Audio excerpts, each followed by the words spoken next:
आज आपण बिना अंड्याचा, ना कंडेन्स मिल्कचा, ना बटरचा, ना खाण्याचा सोडा, ना बेकिंग पावडर, ना मैदा, नाही ओव्हनचा वापर न करता आज आपण कढईमध्ये केक कसा बनवायचा ते बघणार आहोत। बिना अंड्याचा केक असल्यामुळे सगळ्यांनाच हा चालू शकतो। बरेचदा काय होतं, लहान असेल किंवा मोठी माणसं असतील, रवा केक खाण्याची इच्छा होते, तर घरात पुरेसं साहित्य नसल्यामुळे, घरात ओव्हन किंवा मायक्रोवेव्ह नसल्यामुळे रवा केक बनवला जात नाही।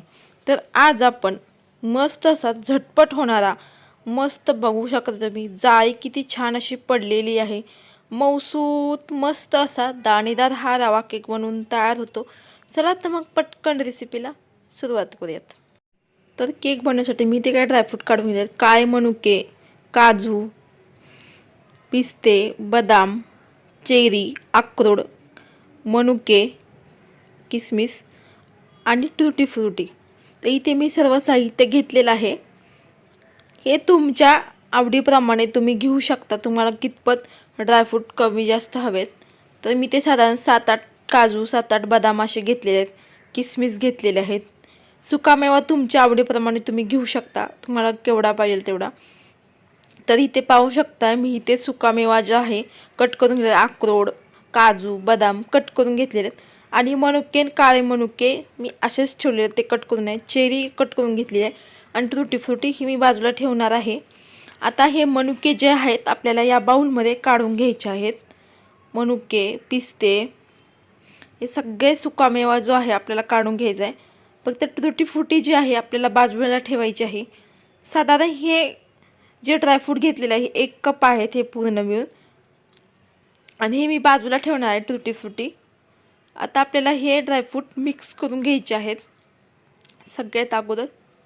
आता हे मिक्स करून घेतल्यानंतर इथे 1 कप ऑरेंज ज्यूस घेतलेला आहे। मी हा घरी बनवलेला आहे ऑरेंज ज्यूस। एक ऑरेंज घ्यायचा आणि त्याचा ज्यूस काढायचा गाळणीवरती किंवा फोडी टाकायच्या ऑरेंजच्या आणि त्याच्यामध्ये मिक्सरमधून फिरवून घ्यायचं आहे। मग आपला ऑरेंज ज्यूस तयार होईल। तर हे आपल्याला एक अर्धा घंटा रेस्ट होण्यासाठी ठेवून द्यायचं आहे, बाजूला भिजवून घ्यायचे आहेत ड्रायफ्रूट ऑरेंज ज्यूसमध्ये। तर इथे मी 1 कप मिक्सरच्या भांड्यामध्ये रवा घेतलेला आहे। मी ते बारीक रवा घेतला, तुम्ही या ठिकाणी मोठा देखील रवा घेऊ शकता, काही हरकत नाही। तर अर्धा कप साखर, अर्धा कप दही घेतलेला आहे। दही हे आंबट नसावं, फ्रेश घेतलेलं आहे दही मी, आणि अर्धा कप तेल घेतलेलं आहे। फक्त उग्र वासाचं तेल घ्यायचं नाही आहे, आणि अर्धा कप दूध घेतलेलं आहे। आता मिश्रण हे आता आपल्या मिक्सरमध्ये फिरवून घ्यायचं आहे झाकण लावून। आता इथे आपल्याला टीन रेडी करायचं आहे केक बेक करण्यासाठी। तर इथे मी बटर पेपर टाकलेला आहे। तर जर तुमच्याकडे बटर पेपर नसेल तर तुम्हाला एक ते ट्रिक सांगणार आहे। आपल्याकडे ते वहीचा पेपर असतोच, म्हणजे कागद, तर तो आपल्याला हे असं फोल्ड करून घ्यायचा आहे चारी बाजूनी, आणि मधून असं फोल्ड करून घ्यायचं आहे आणि पहा टीनच्या मध्ये ठेवायचं, बाजूने कात्रीने कट करायचं आहे। तर जर तुमच्याकडे बटर पेपर नसेल, ही खूप छान आयडिया आहे। आणि ह्या पेपरला तेल लावायचं आहे, तर मी वापरत नाही आहे कारण माझ्याकडे आहे बटर पेपर। तेल लावलं की मग आपला केक जो आहे तो चिटकत नाही। किंवा तुम्ही बटर पेपर जर तुम्हाला नसेल हे करायचं तर तुम्ही खाली तेल लावायचं आणि मैदा टाकायचा, डस्ट करून घ्यायचं आहे, तर तुमचा केक टीन रेडी होईल। तर इथे मी बाजूनी बटर पेपर टाकून घेते, इथे आपला केक टीन रेडी तयार झालेला आहे। आता हे मी मिश्रण मिक्सरमध्ये छान फिरवून घेतलेलं आहे। जसं आपण इडली डोशाचं बॅटर करतो ना, त्याच कन्सिस्टन्सीचं हे बॅटर तयार करायचे। सुरुवातीला जर तुम्हाला हे बॅटर घट्ट वाटलं तर नंतर याच्यामध्ये ते भिजवून घेतलेले ड्रायफ्रूट ॲड करणार आहोत, त्याच्यामुळे थोडंसं आपलं बॅटर पातळ होईल नंतरून। तर हे आता आपल्याला एका बाउलमध्ये काढून घ्यायचं आहे हे मिश्रण केकचं। आता मिक्सरमधून काढल्यानंतर हे मिश्रण बाउलमध्ये आपण भिजवून ठेवलेले ड्रायफ्रूट ऑरेंज ज्यूसमध्ये, हे सर्व आपल्याला ड्रायफ्रूट या मिश्रणमध्ये घालायचं आहे केकच्या। आता हे आपल्याला मिक्स करून घ्यायचं आहे। बघू शकता आता आपलं हे मिश्रण आता हे मिश्रण आपल्याला पूर्णपणे ड्रायफ्रूट आपल्या या बॅटरमध्ये मिक्स करून घ्यायचे आहेत. इथे आपले छान असं बॅटर तयार झालेलं आहे, पाहू शकता. आता मी इथे तुटी फुटी घेतलेले आहेत. मी 2 चमचे तुटी फुटी घेतलेले आहेत. आता ह्याच्यामध्ये आपल्याला 1 चमचा गव्हाचं पीठ टाकायचं आहे. आता याच्यामध्ये छान घोळून घ्यायचं आहे. असं केलं की काय होतं माहिती आहे का, पिठामध्ये घातल्यानंतर हे अगदी तळाला जाऊन बसत नाही तुटी फुटी, आणि पिठामध्ये छान एकजीव होतात हे तुटी फुटी. तर आज आपण बेकिंग सोडा, खाण्याचा सोडा वापरणार नाही आहेत, कारण आज आपण इनो घालून हा केक बनवणार आहोत. तर इथे साधारण 5 रुपयाला हे पॅकेट मिळतं. कुठेही तुम्हाला मेडिकल स्टोअर किंवा किराणा मालाच्या स्टोअरमध्ये हे मिळून जाईल. तर इथे मी पूर्ण पॅकेट हे बॅटरमध्ये घातलेलं आहे. दूध घातलेलं आहे 2 चमचे, म्हणजे आपला इनो जो आहे छान असा फर्मेंट होतो. आणि छान असं आपल्या बघू शकताय मिक्स करून घेतलेलं आहे इनो मी स्पॅच्युलानं.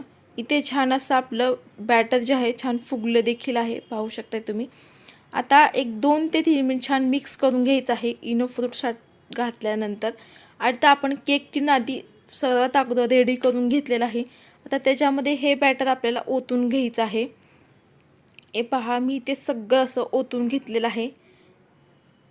आता ह्याच्यामध्ये ओतून घेतल्यानंतर आता हे सर्व मिश्रण मी बाउलमधलं या केक टीनमध्ये काढून घेतलेला. हा केक टीन जो आहे 2-3 वेळेस टॅप करायचा आहे, म्हणजे काय होतं आपला केक जो आहे एकसारखा फुगतो. आता कुठं एकाच बाजूनं असं फुगीर वगैरे होणार नाही, एकसारखा असं मस्त तयार होईल. आता इथे मी तुटी फुटी टाकते वरून, छान असं दिसावं म्हणून आपला गार्निशिंगसाठी. टाकलं देखील चालेल किंवा नाही टाकलं पण छान दिसतोय, पाहू शकताय. आणि मी इथे सुकामेव्यामध्ये काळे मनुके आणि किसमिस घातलेले आहेत, पिवळे मनुके. आता मी इथे काजू बदाम घालते. आता मी इथे उभ्या आकारामध्ये काजू बदाम कट करून घेतलेले आहेत. छान दिसतो आपला केक, बघू शकताय तुम्ही काजू बदाम घातल्यामुळे अगदी आणखीन. आणि मी इथे चेरी देखील ठेवलेली आहे. इथे आता आपला केक बेक करण्यासाठी ठेवून द्यायचा आहे. तर हा स्पॉन्ज रवा केक बेक करण्यासाठी ओव्हन किंवा मायक्रोवेव्ह घरात नसताना अशा या कढईमध्ये अगदी मस्त तो केक तुम्हाला करता येतो. घरातील कोणताही स्टँड ठेवायचा आहे खाली, आणि ते प्लेट देखील घेऊ शकतात. झाकण ठेवायचं आहे. 5 मिनिटे प्रीहीट करून घेतलेला आहे मी कढई. आणि आता ह्या केक टीन ठेवून द्यायचा आहे.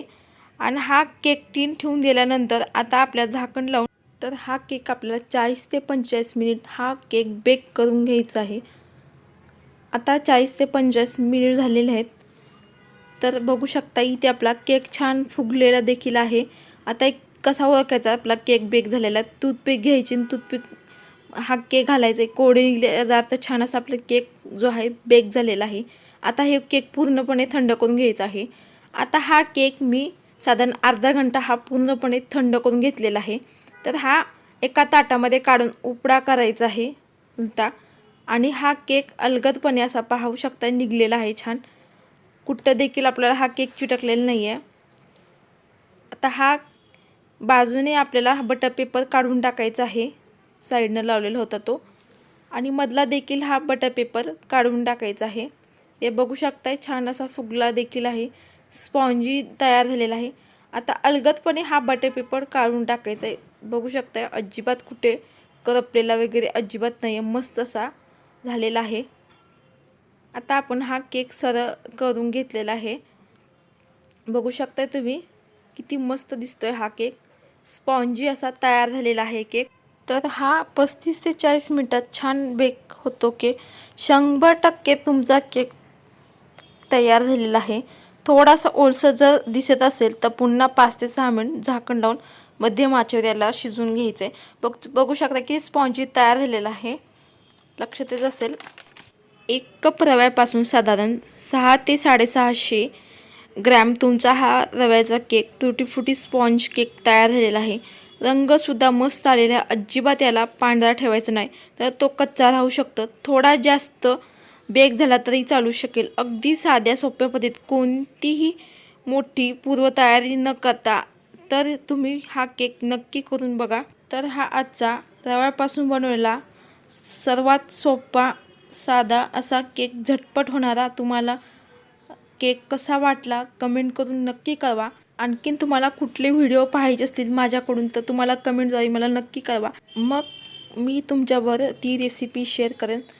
तर चॅनलला नवीन असाल तर लाईक करा, सबस्क्राईब करा. वेळ काढून माझी रेसिपी पाहिल्याबद्दल तुमचं मनापासून धन्यवाद. चल तर मस्त रेसिपीमध्ये भेटू.